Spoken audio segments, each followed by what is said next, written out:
Welcome to Semantics. My name is Jalen, JTAM, and today, as we speak about the language of fashion, we're going to be focusing on womenswear.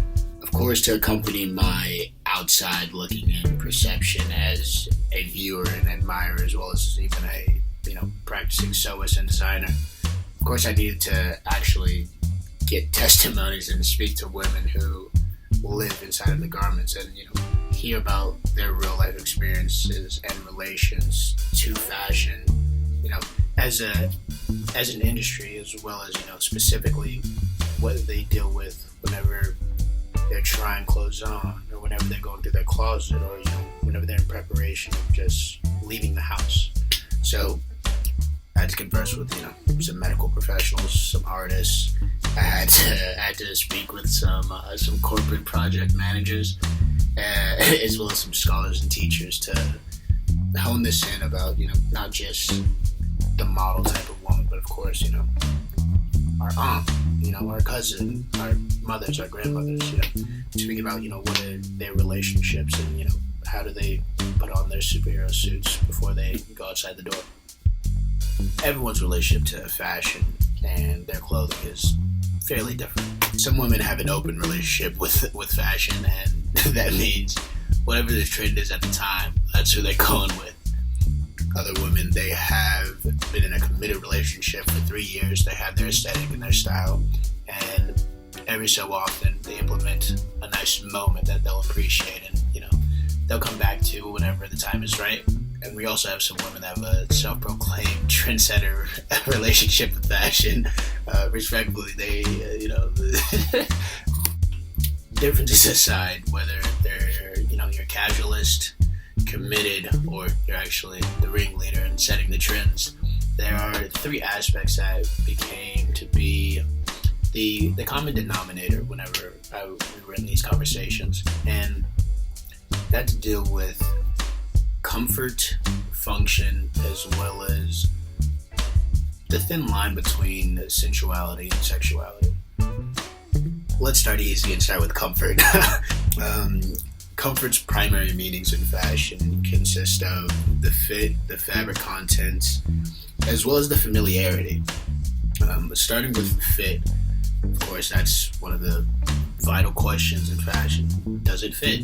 Sure, it's on, like it's wearable, but does it fit? Put a need on 7 different ways. However, does a garment, does a piece, does it fit? Does it fit comfortably? Does it complement a woman's body? These are certain questions in the fit that make or break an experience for somebody. Another thing, does it complement the woman's character? Thinking of the women in my life, my mother, my aunts, my grandmothers, my cousins, my nieces, thinking of if a piece fits their character is also something that is very vital. The fit in them being comfortable in it is, let's say, A1, and the piece actually complementing, empowering, as well as elevating their character and who they are as a person, to me is even, we can say 1B. Fashion and garments are another layer of skin, and being able to ply who we are, I think, is a beautiful art, and that is a note of fashion. Not only do we fit inside of pieces, however pieces fit on top of and around us in order to protect as well as emulate and elevate who we are. As for the fabric contents, natural is always better. The women have spoken. Women are only wearing cotton, cashmere, wool, silk, natural fibers, natural fabrics. They don't want their skin touching any non-natural fibers. Okay. No plastic in the pants, no plastic in the skirts, no plastic in the coats. Wax exterior, acceptable. Turn this light on really quick. And as for familiarity, personal experience, I was sitting with my mother and we're watching a show. It may have been Comme des Garçons, and she may have asked, "What is that?" numerous times, as well as inquired on how anyone would wear that, as well as asking who is wearing that. And And yes, I did try to answer. However, there were definitely pieces in the collection that she said, "Oh, I like that." She may not have said she would wear it. She definitely said that she liked it though and could appreciate it.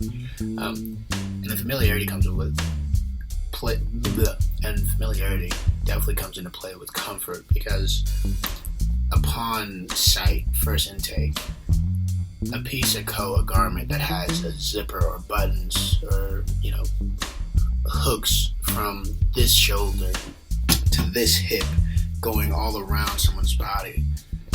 I'm not sure many people are familiar with that.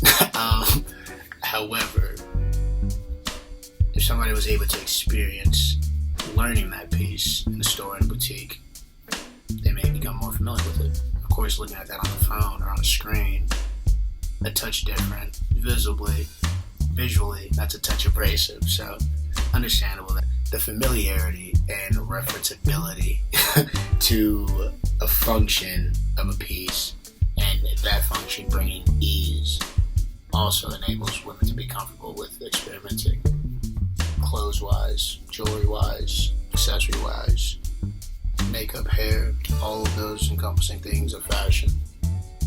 How does the piece help? How does the piece amplify, empower, and elevate the woman wearing it? What is it giving her access to? I know, and I am deeply familiar with the pocket shortage that women are going through. There are some designers that have also heard of the news, and they're doing their greatest efforts at delivering deep, plentiful pockets to women in their trousers and pants and skirts and everything in between, which is also ironically funny due to the influx of bags, purses, satchels, totes, clutches, fanny packs, shoulder bags. Yeah, everything but a pocket, essentially. In all seriousness, in the art of fashion, there are designers with the ability and the goal of empowering, enabling, as well as elevating feminine energy. These designers and these companies, they endow women with a sense of security, a sense of passion, as well as allow them to self-express and be confident in what they're wearing and who they are. During the process of studying for this project, I had to ask a close friend for some help and her insight and her relation with fashion, and it was a tough conversation to ask a woman, hey, what about you are you proud of before any relation to anyone else?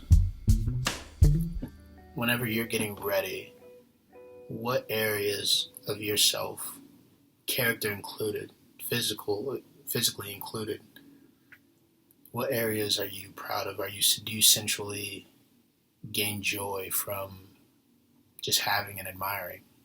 And at first I wasn't asking the question right, and we ultimately came to the question of, what is a woman's personal sensual area in fashion?